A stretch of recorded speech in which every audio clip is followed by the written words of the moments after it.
நாம் தமிழர் கட்சியினுடைய நிறுவன தலைவர் சீமான் அவர்கள் வந்து எங்களுடைய கழக தலைவராக இருந்து 5 முறை முதலமைச்சராக இருந்த முத்தமிழறிஞர் கலைஞரை பற்றி இழிவாகவும் அவதூறாகவும் பேசியதை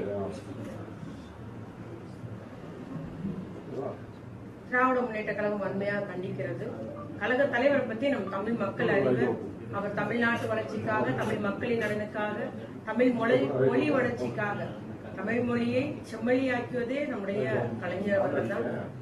அத்துணை திட்டங்கள் நிறைவேற்றி தந்தவர். பிச்சைக்கார மறுவாழ்வு இருந்தாலும் சரி, திருநங்கைகளா இருந்தாலும் சரி, மாட்டுத்திறனா இருந்தாலும் சரி, பாட்டாளியா இருந்தாலும், தொழிலாளியா இருந்தாலும், மகளிரா இருந்தாலும் சரி, அத்தனை பேர் வாழ்க்கையிலும் அவருடைய உரிமையை நிலைநாட்டியவர், ஏற்றங்காண செய்தவர், திட்டங்களை வடிவமைத்தவர் என்பதை நாம் எல்லாம் அறிவோம். இளைஞர்களுக்காக முதல் தலைமுறை பட்டதாரி திட்டம், கல்வி கடன் ரத்து, நம்முடைய நுழைவுத் தேர்வு ரத்து என்றெல்லாம் அவருடைய படிப்பிற்காகவும் முதலில் கணினி கல்வி வளர்ச்சி, இவ்வாறு அடுக்கிக் கொண்டே போகலாம். அவ்வளவு தமிழ்நாட்டில் இந்த ஒரு ஏற்றம் வந்துள்ளது, வளர்ச்சி வந்துள்ளது, அது காரணகர்த்தா கலைஞர்.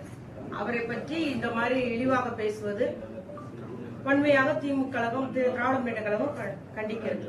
அவருடைய ஒரு கட்சி தலைவர் என்பது அவருடைய ஆதரவாளர்களோ இல்ல நிர்வாகிகளோ யாரையும் தவறாக பேசும்போது கண்டிக்கக்கூடியவர்களாக, தடுக்கக்கூடியவர்களாக இருக்க வேண்டும். ஆனால் ஒருத்தர் அதை நம்முடைய கழக தலைவர் கலைஞர், முத்தமிழறிஞர் கலைஞரை பற்றி பேசும்போது இவர் எதிரே உட்கார்ந்து சிரித்துக் கொண்டிருக்கிறார். ஆக ஒரு தலைவனுக்கு உரிய பண்பு இல்லாத ஒரு தலைவன் என்ற முறையில் அவர் ஒரு வழிநடத்த தெரியாத நிலையில இருக்கிறார் என்பதை நான் கூற விரும்புகிறேன். அதே போல பாத்தீங்கன்னா அவர் வந்து நமக்கு முன்னால ஒண்ணு பேசுறாரு, அப்புறம் அதை மாத்தி பேசுறாரு. இதே தலைவருடைய மறைவன்பு என்ன பேசினாரு? எதிர்கால இளைய சமுதாயத்தினருக்கு கலைஞர் ஒரு படிப்பினைன்னு சொன்னார். இவர் ஓய்வர் இரவு பகல் பார்க்காத உழைத்த ஒரு உழைப்பாளின்னு சொன்னார். ஒரு 70 வருஷம் ஒரு அரசியல் தமிழ்நாட்டு அரசியலில் இருந்த ஒரு ஆளுமை சொன்னதெல்லாம் அடிக்கிட்டே போகலாம்.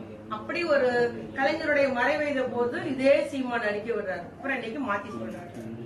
அதனால எங்களுடைய தலைவரை பற்றி கோடானு கோடி தொண்டர்கள், எங்களுடைய கட்சி தலைவர் தளபதியாருடைய கண் அசைவிற்காக தான் காத்திருக்கிறார்கள், பொறுமையாக இருக்கிறார்கள்.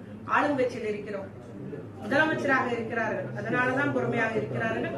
அதை எண்ணிக்கொண்டு இவர் என்ன அரசியல் அவதூறுகளோ இல்ல அரசியல் ரீதியாக குற்றச்சாட்டு கூறும்போது நாங்கள் எந்த நடவடிக்கை எடுக்கல.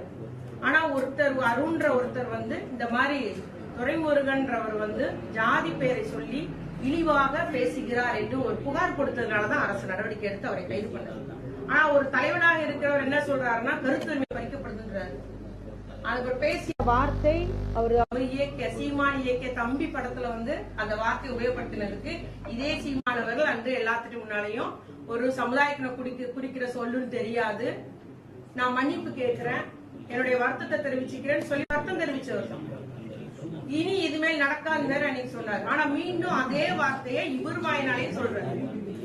இது நம்முடைய பட்டியல்ல 15வது ஜாதியாக அந்த சொல் இருப்பது கூட இவருக்கு தெரியாதத தெரியும். வாய்க்கு வந்ததை பேசிட்டு போறோன்றது நம்ம இதுல இருந்து தெரிய முடியாது. அதே வார்த்தையை இன்னைக்கு சொல்லி இருக்கிறாரு. அவர் சொன்ன தொண்டர் சொன்னதை இவர் மீண்டும் சொல்லிட்டு கைது பண்ணுங்க அப்படின்ற மாதிரி சொல்றாரு. இது தலைவனுக்கு ஒரு அழகல்ல, தலைவனுக்குரிய பண்பும் அல்ல. சட்ட ஒழுங்கு பிரச்சனை உண்டாக்கணும், ஜாதி ரீதியா மத ரீதியா பிரச்சனை உண்டாக்கக்கூடியவராக தான் அவருடைய பேச்சுக்கள் இருக்கிறது என்பதை நான் கூற விரும்புகிறேன். ஏன்னா ஒரு முறை பேசியிருக்கிறாரு, நம்ம எல்லாம் தேவனுடைய பிள்ளைகள் நினைக்கிறோம், இந்த கிறிஸ்தவர்களையும் இஸ்லாமியர்களும். ஆனா அவர்கள் வந்து சாத்தானுடைய பிள்ளைகளாகி நீண்ட காலம் ஆகிவிட்டது அப்படின்னு சொல்றாரு ஒரு அறிக்கையில். இப்படி இஸ்லாமியர்களும் கிறிஸ்தவர்களையும் பழி சொல்லி பேசுகிறார். ஒரு ஈரோடு இடைத்தேர்தல் என்ன பேசினார்னா, தூய்மை பணியாளர்லாம் தெலுங்குல இருந்து வந்தவங்க, அவங்க வந்து நம்ம தமிழ்நாட்டுகளை கிடையாதுன்னு சொல்றாரு. ஆனா தமிழ் குடின்னு பேசுறவங்க எப்படி ஒரு ஜாதி பெயரை சொல்லி இழிவுபடுத்துறான்றத இந்த மாதிரி ஜாதி பெயராலும் மதத்தின் பெயராலும் சட்ட ஒழுங்கு பிரச்சனை உண்டாக்க வேண்டும் என்பதற்காகவே உரையாடி வருகிற பேசி வருகிற சீமான் அவர்களை திராவிட முன்னேற்ற கழகம் வன்மையாக கண்டிக்கிறது. அதே மாதிரி பாத்தீங்கன்னா அவருடைய சொற்கள் முன்னும்பின்னாக இது ஒன்னே எடுத்துக்கலாம். நம்ம இந்த வார்த்தையை சொல்லி பேசினதா இருந்தாலும் சரி, கலைஞரை பற்றி பேசினதா இருந்தாலும் சரி, நிறைய தருணங்களை நம்ம பார்த்தோம்னா இன்னைக்கு ஒண்ணு பேசுறாரு, அடுத்த வருஷம் ஒண்ணு பேசுறாரு. அதனால அவருடைய மனநிலையை அவர் சோதிப்பது நல்லது அப்படின்றது என்னுடைய தாழ்மையான கருத்தாக நான் கூறிக்கொள்ள விரும்புகிறேன். அது மாதிரி பேசுறது கைது பண்ணிடுவீங்களா? இது கருத்துரிமை தானே. சவுக்கு சங்கர் ஏன் கைது பண்ணீங்க, பெலிக்ஸ் ஏன் கைது பண்ணீங்கன்றாங்க. அதுல வந்து பெண் காவலர்களையும் உயர் அதிகாரிகளையும் தவறாக சித்தரித்து பேசுறாரு, தவறான முறையில இணைத்து பேசுகிறார். அதற்கு பெண் காவலர்கள் புகார் கொடுத்திருக்கிறாங்க. புகார் கொடுத்ததுனால அந்த கைது நடந்திருக்கு, அது வழக்கு நடக்குது, நீதிமன்றத்துல வழக்கு நடக்கு, நீதிமன்றம் பார்த்துட்டு இருக்கு. அதை அப்ப இவர் நியாயப்படுத்தி பேசுறாரா? அப்ப பெண் காவலர்களை தவறா சொன்ன இவரை ஏத்துக்கிறாரா? ஆகவே அந்த நேரத்துக்கு என்னன்னா வாய்ப்பு வந்தது பேசுவோன்ற மாதிரி இவர் பேசிட்டு இருக்கிறாரு அப்படின்றதுதான் என்னுடைய கருத்து. அது மட்டும் இல்ல, திராவிட முன்னேற்ற கழக கருத்து நம்மளுடைய இதுக்கு சப்போர்ட்டா கருத்துரிமை படிக்கப்படுதுன்னு உடனே பேசுறாரு. கருத்துரிமைன்றது எவ்வளவோ அரசியல் வேறுபாடுகள் இருக்கு, கட்சி வேறுபாடுகள் உண்டு, கொள்கை வேறுபாடுகள் உண்டு. ஆனா இது மாதிரி தனிப்பட்ட முறையில தவறான சொற்களை உபயோகப்படுத்தி பண்றது, ஒரு உண்மைக்கு புறம்பான செய்திகளை சொல்றது, வேணுமனே பிரச்சனை உண்டாகட்டும், சட்ட ஒழுங்கு பிரச்சனை உருவாக்கணும்ன்றது பேசுறது வந்து இது வந்து ஏற்கத்தக்கதல்ல. நிச்சயமா எங்களுடைய தலைவர் வந்து ஒரு பொறுப்பான முதலமைச்சரா இருக்கிறதுனாலதான் கட்சி தொண்டர்களை எல்லாம் கட்டுப்படுத்தி கட்டுப்பாடோடு திராவிட முன்னேற்ற கழகத்தில் இருக்கிறார்கள் என்பதை நான் கூறிக்கொள்ள விரும்புகிறேன். அதே போல பாத்தீங்கன்னா நம்ம அவருடைய தவறான தகவல்களை, நிறைவேற்ற முடியாத செயல்களை, நடைமுறைக்கு சாத்தியப்படாத செயல்களை எல்லாம் அடுக்குமொழியில பேசி தவறாக சமுதாயத்தையும் சமூகத்தையும் நம்ம தமிழ் சமூகத்தை தவறாக வழிநடத்துகிறார் என்பது என்னுடைய குற்றச்சாட்டா வைக்க விரும்புகிறேன். அதே போல அவருக்கு பணம், அவருடைய கட்சிக்கு பணம் எல்லாம் எங்க இருந்து வாங்குறான்றது உங்களுக்கு எல்லாம் தெரியும் நினைக்கிறேன். இலங்கை தமிழர் பிரச்சனையை முன்னிறுத்தி உலக அளவுல பல்வேறு நிதி அவர் நன்கொடையாக அவருடைய கட்சிக்கு பெற்று வருகிறார். அதனால எப்படி இலங்கையில நம்ம ராஜபக்சே எதிர்க்கிறோமோ அது போல தமிழ்நாட்டில் திராவிட முன்னேற்ற கழகத்தை எதிர்ப்பாக நாம் காட்டிக்கொள்ள வேண்டும் என்பதற்காக ஒவ்வொரு கட்டத்திலும் திமுகவையும் திமுக தலைவர்களையும் அவதூறாக அவர் பேசி வருகிறார் என்பதை நான் குறிப்பிட்டு கூற விரும்புகிறேன். அதனால நம்முடைய நாம் தமிழர் நிறுவன தலைவர் சீமான் அவர்கள் கொஞ்சம் நாக்கை அடக்கி வாசிக்க வேண்டும். அரசியல் அறவேக்காடுத்தனமாக பேசக்கூடாது. அரசியல் முதிர்ச்சி இல்லாத ஒரு தலைவராக தெரிகிறார்.